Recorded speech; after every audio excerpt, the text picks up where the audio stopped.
हाँ जी शौर्य जी, तीसरा नाम मोबीक्विक। जी बिल्कुल, मोबीक्विक में तो बहुत ही अच्छा रिस्पांस देखने को मिला है। टोटल 119 टाइम्स सब्सक्राइब होता हुआ नजर आया था और ग्रे मार्केट में 165 रुपीज़ का प्रीमियम चल रहा है। परसेंट टर्म में कहें तो लगभग 60% के आसपास। उसकी वजह 2-3 फैक्टर नजर आ रहे हैं। पहला तो ये, इस आईपीओ के मेले में अकेला आईपीओ था जिसका पूरा ही फ्रेश इशू था, तो ये बाजार को पसंद आया। साथ ही साथ इसका सीधे कंपेरिजन हो रहा है पेटीएम से।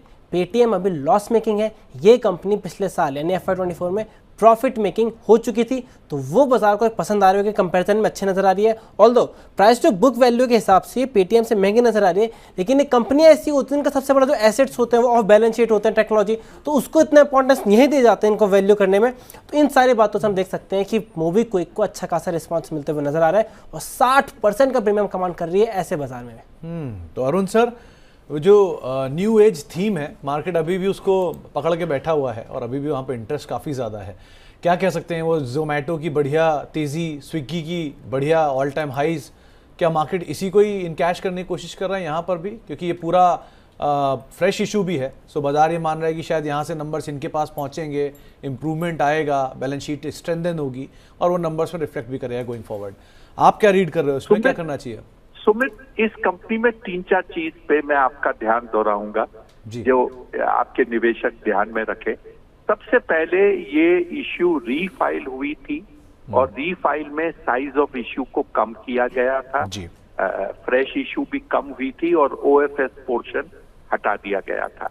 अगर इसका बिजनेस मॉडल देखें तो ये एक प्लेटफॉर्म कंपनी है जो बायर और सेलर को इकट्ठा करती है। उसके बाद में ये बायर को एक अपॉर्चुनिटी देती है कि अगर आपको कोई चीज खरीदनी है आप उसे उधार पर भी खरीद सकते हो, जो एक प्रोडक्ट होता है BNPL यानी कि बाय नाउ पे लेटर। इंपॉर्टेंट चीज ये है कि ये जो बाय नाउ पे लेटर का जो स्कीम है, इसमें मोबीक्विक की लायबिलिटी नहीं होती, ये पैसा वो नहीं देती, इसमें फाइनेंस कंपनीज जो होती हैं जो प्लेटफॉर्म से जुड़ी हैं उनका रिस्क होता है और वो ये पैसा कस्टमर को देते हैं, खरीदार को देते हैं। मोबीक्विक को फायदा इसके ऊपर एक कमीशन मिलता है, ट्रांजैक्शन फी मिलती है और जब वो पैसा टाइम पर वापस दे दिया जाता है तो उसे वो कलेक्शन फी भी एक मिलती है।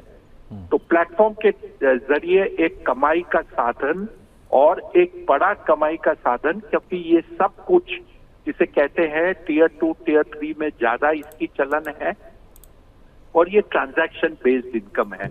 आखिरी चीज जो इस कंपनी के फेवर में थी वो ये था कि इसका पेटीएम के मुकाबले प्राइस कम, रीजनेबल वैल्यूएशन और मॉडल कुछ हद तक मिलता जुलता, और इसको लेकर साइज ऑफ इश्यू छोटी होने के कारण इसे एक डिसप्रपोर्शनेट रिस्पांस मिला, क्योंककि बाकी जो इश्यूज थी इसके साथ, एक का 8,000 करोड़ था, दूसरे का करीब 2,000 करोड़ था और ये महज एक 550-560 करोड़ की इश्यू थी। अगर आपको शेयर लगे हैं तो आप नसीब वाले हैं, इन्वेस्टेड रहिए, बेचने की जल्दबाजी न करें।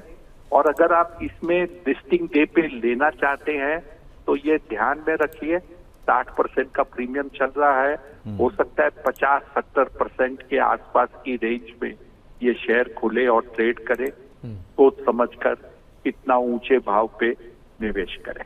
चलिए, तो बिल्कुल साफ राय। अगर आपको मिला है तो आप बने रहें, अगर आपको नहीं मिला है और आप लिस्टिंग भी लेना चाह रहे हैं तो 50 से 70 रुपये ऊपर ही कहीं लिस्ट होगा, सो वहाँ पर आप सोच समझ कर फैसला लें, वहाँ मत लीजिए, थोड़ा कूल ऑफ होने दीजिए, उसके बाद आप लीजिए। ये अरुण सर ने आपके सामने साफ राय रख दी है।